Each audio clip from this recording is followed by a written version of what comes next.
Au nom du Père, du Fils et du Saint-Esprit.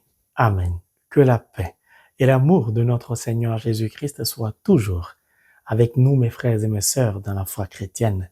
Nous poursuivons le partage de la parole de Dieu au travers de la formation des disciples devenus apôtres. Et pour cela, nous allons prendre le même paragraphe biblique, Matthieu, chapitre 26, du verset 20 au verset 25, qui dit, et je cite, « Le soir venu, il était à table avec les 12. Pendant qu'il mangeait, il dit, « En vérité, je vous le déclare, l'un de vous va me livrer. » Profondément attristés, ils se mirent chacun à lui dire, « Serait-ce moi, Seigneur ?» En réponse, il dit, « Il a plongé la main avec moi dans le plat, c'est lui qui va me livrer. » Le Fils de l'homme s'en va selon ce qui est écrit de lui. Mais malheureux l'homme par qui le Fils de l'homme est livré. Il aurait mieux valu pour lui qu'il ne fût pas né, cet homme-là. Judas qui le livrait prit la parole et dit, « Serait-ce moi, Rabbi ?»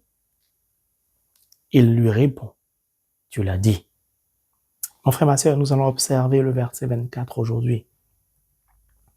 Le Fils de l'homme s'en va selon ce qui est écrit de lui, mais malheureux l'homme par qui le Fils de l'homme est livré. Il aurait mieux valu pour lui qu'il ne fût pas né, cet homme-là. Alléluia, ce verset est riche et profond. Nous allons le subdiviser en deux enseignements. Le Fils de l'homme s'en va selon ce qui est écrit de lui. Quel est le message de mon maître à penser? L'Emmanuel, Dieu est avec nous, pour nous en ce jour. Le Fils de l'homme, c'est toi, c'est moi, par ton baptême. Mais on va aller doucement. Qui est le Fils de l'homme? C'est Jésus-Christ, l'Emmanuel, mon maître à penser, Rabouni.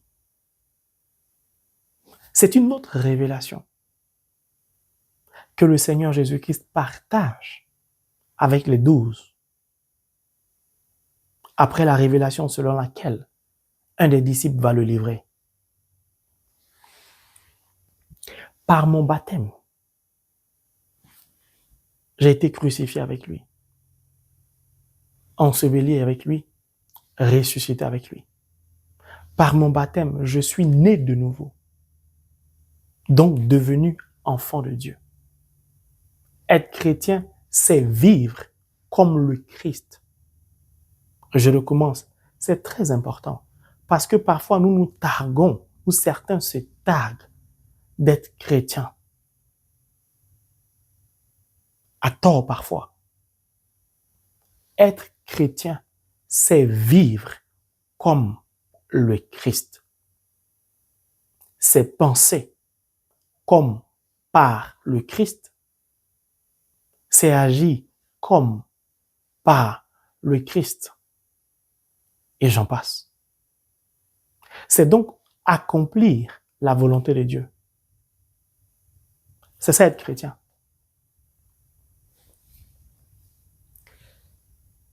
Le Fils de l'homme s'en va selon ce qui est écrit de lui.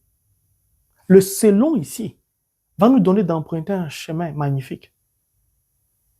Car selon signifie, sa définition, c'est d'abord une préposition qui signifie se conformer à ou bien conformément à. Et là, ça devient intéressant. Le Fils de l'homme s'en va conformément à ce qui est écrit de lui. Le Fils de l'homme s'en va dans le but de se conformer à ce qui est écrit de lui. Mais qu'est-ce qui est écrit de lui?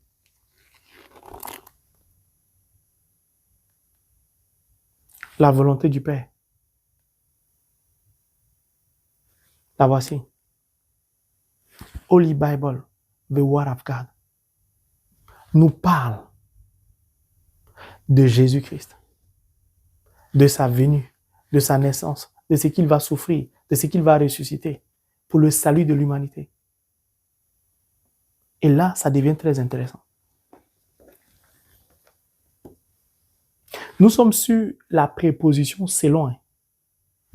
Donc, le Verbe qui s'est fait chair, Jésus-Christ, l'Emmanuel, Dieu est avec nous, s'en va conformément à ce que la parole dit de lui, à ce que la parole a comme projet pour lui.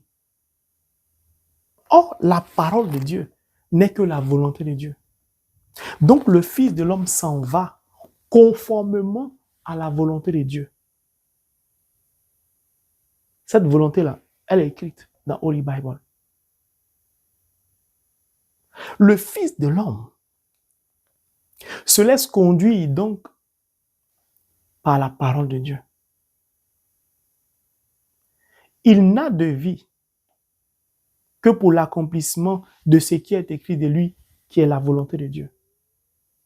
Le Fils de l'homme se laisse donc conduire par la parole de Dieu. Je vous rappelle que le Fils de l'homme, c'est le Verbe qui s'est fait chair. Le Verbe qui s'est fait chair a laissé le Verbe écraser son être.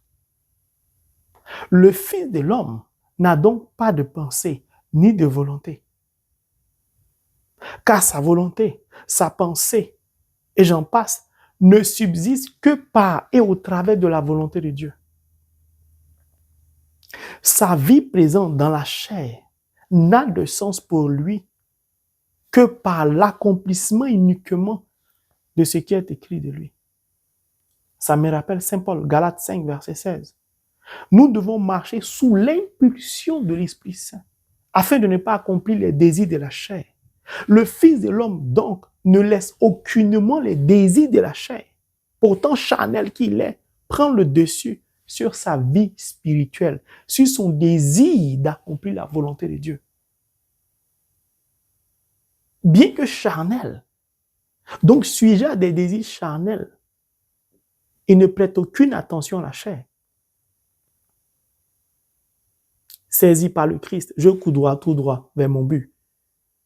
Rempli de l'Esprit Saint, reçu lorsqu'il est remonté du Jourdain, le Christ n'a de valeur charnelle que parce qu'il est conduit par l'Esprit. Il marche sous l'impulsion de l'Esprit Saint. Il se laisse conduire par l'Esprit.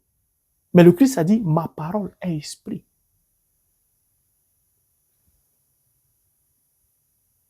Mon frère, ma soeur, chrétien que tu es, devenu enfant de Dieu par ton baptême,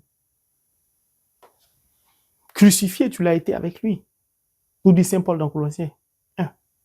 Enseveli, tu l'as été. Ressuscité, tu l'es. Donc, tu as épousé la vie du Fils de l'homme. C'est pourquoi tu t'appelles chrétien ou chrétienne. De ce fait, ta vie ne doit avoir de sens que pour l'accomplissement de ce qui est écrit de toi. Pour savoir ce qui est écrit de toi, il faut bien lire la parole de Dieu, la connaître. Car cette parole de Dieu, c'est la volonté de Dieu. Pour toi aussi. Cette volonté de Dieu qui est traduite par ce qui est écrit dans Holy Bible pour toi, pour le Christ, va t'indiquer le projet de Dieu sur ta vie. Dans le but que toi, tu réalises ce projet pour glorifier ton Père. Donc, la vie du Fils de l'homme, c'est ta vie. Tout chrétien doit s'en aller, doit se mettre en mouvement dans le seul but de réaliser la parole de Dieu. Pour que cela devienne une réalité, le chrétien ou la chrétienne doit accepter que ce soit la parole qui coordonne ses mouvements, ses pensées, son regard, sa manière de parler, de se comporter. Le chrétien ou la chrétienne doit obligatoirement accepter que son berger soit la parole de Dieu, soit la volonté de Dieu. Tout chrétien qui ne se laisse pas conduire par la parole de Dieu, qui ne connaît pas la parole de Dieu, ne peut pas vivre ce que le Christ est en train de vivre, ne peut pas révéler aux disciples ce que le Christ est en train de révéler.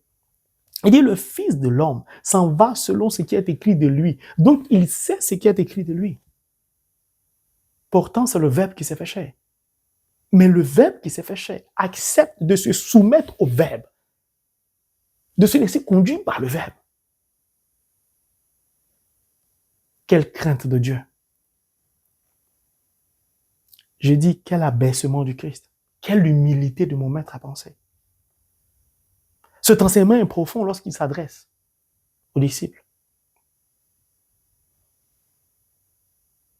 Mais en dehors de la préposition selon, regardons bien, observons ce verset, écoutons-le. Écoutons profondément ce verset.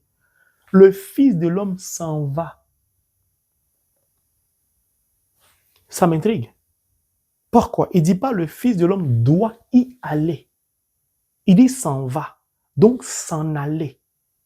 Il y a une différence entre y aller et s'en aller. Quelle est cette différence? Y aller signifie quitter un endroit, un lieu. Alors que s'en aller signifie se séparer des personnes. Jésus, au travers de cette deuxième révélation, informe les disciples de ce que le Fils de l'homme doit se séparer d'avec eux. S'en va selon, conformément à ce qui est écrit de lui. Le Fils de l'homme doit se séparer d'avec les 12, conformément à ce qui est écrit. Parce qu'il doit se conformer à ce qui est écrit. Or, ça fait 3 ans, quasiment qu'ils sont ensemble. Obligatoirement, un lien affectif est né charnel.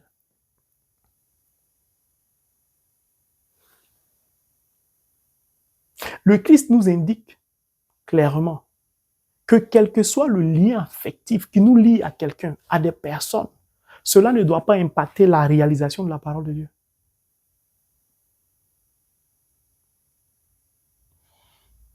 Il a mal de se séparer des personnes avec qui il a vécu, il a mangé, il a dormi pendant 3 ans. Ce sentiment affectif est réel parce qu'il est charnel.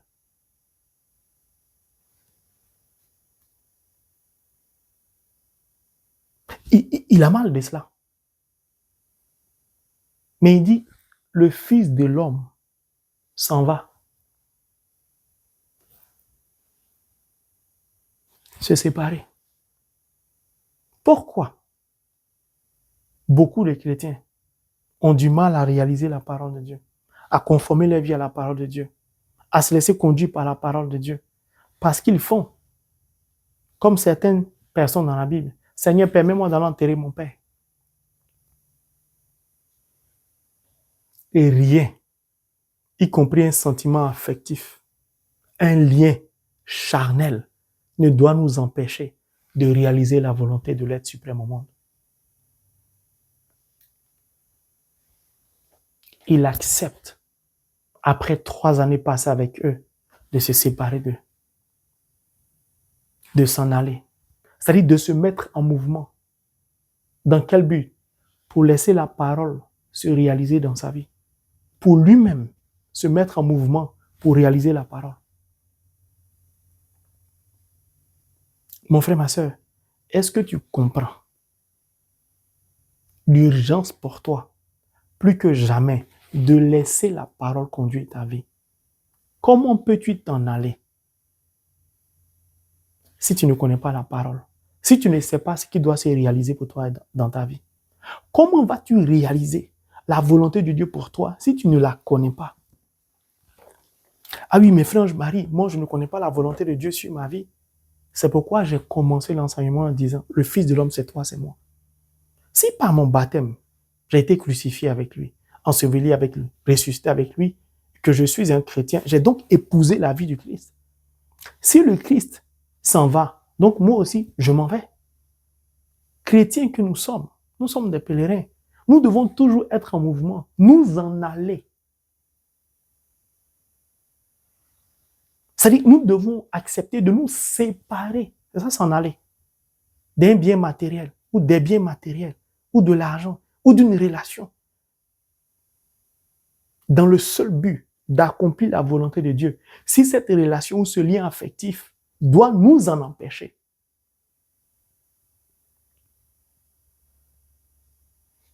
car ce qui est écrit du Christ est ce qui est écrit de toi. Alors mon frère, ma sœur, je voudrais m'arrêter là pour cet enseignement et t'inviter à réfléchir. Nous avons du mal à nous laisser conduire par le Saint-Esprit, par la parole de Dieu. Nous avons du mal à marcher sous l'impulsion de l'Esprit Saint. Aujourd'hui, le Seigneur t'interpelle en te disant, tu dois t'en aller. Puis, tu dois comprendre que s'en aller, c'est accepter de se séparer d'un certain nombre de choses pour réaliser la parole de Dieu qui est la volonté de Dieu. In the name of Jesus Christ. Amen.